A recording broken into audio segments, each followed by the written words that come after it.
Green garden நண்பர்கள் குழு சார்பாக கோவை உக்கடம் பகுதியில் அமைக்கப்பட்ட நீர்மோர் பந்தலை பல்சமய நல்லுறவு இயக்க தலைவர் முகமது ரஃபி திறந்து வைத்தார்.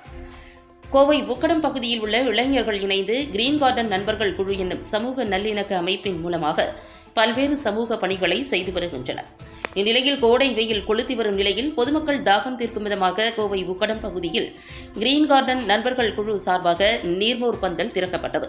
இதற்கான துவக்க விழா கிரீன் கார்டன் நண்பர்கள் குழு நிர்வாகிகள் ஹக்கீம், இப்ராஹிம், அசாருதீன், மைதீன், முபாரக், காஜா மொய்தீன் மற்றும் பதூருதீன் ஆகியோர் ஒருங்கிணைப்பில் நடைபெற்றது. இதில் சிறப்பு விருந்தினராக பல்சமய நல்லுறவு இயக்க தலைவர் முகமது ரபி கலந்து கொண்டு நீர்மோர் பந்தலை துவக்கி வைத்தார். தொடர்ந்து பொதுமக்களுக்கு தர்பூசணி, ஜூஸ், வாட்டர் பாட்டில் மற்றும் நீர்மோர் வழங்கப்பட்டது. இந்நிகழ்ச்சியில் பல்சமய நல்லுறவு இயக்க நிர்வாகிகள் அபுதாகிர், ராதாகிருஷ்ணன், முகமது அலி, காமராஜ், கோவை தல்கா, சண்முகம், நாசர் உட்பட பலர் கலந்து கொண்டனர்.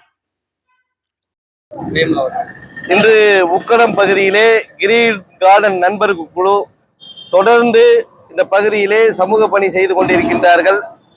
நல்லிணக்க பணிகளையும் தொடர்ந்து செய்து வருகிறார்கள். இன்று உக்கடம் பேருந்து நிலையத்திலே நீர்மோர் பந்தலை திறந்து மக்களுக்கு இந்த கோடை முடிகிற வரைக்கும் அவங்க நீர்மோர் பந்தலை திறந்து வைத்திருக்கிறார்கள். அதற்கு திறப்பு விழாவுக்காக வந்திருந்தேன். மிக சிறப்பான முறையில் கிரீன் கார்டன் நண்பர்கள் குழு மிக சிறப்பாக செயல்பட்டு கொண்டிருக்கிறது. மத நல்லிணக்கம் தான் நாட்டுக்கு தேவை. அதற்கு எடுத்துக்காட்டாக எல்லோரும் அனைவருக்கும் அனைத்தும் என்ற ஒரு முற்போக்கான சிந்தனையில் இந்த கிரீன் கார்டன் நண்பர்கள் குழு செயல்படுகிறது.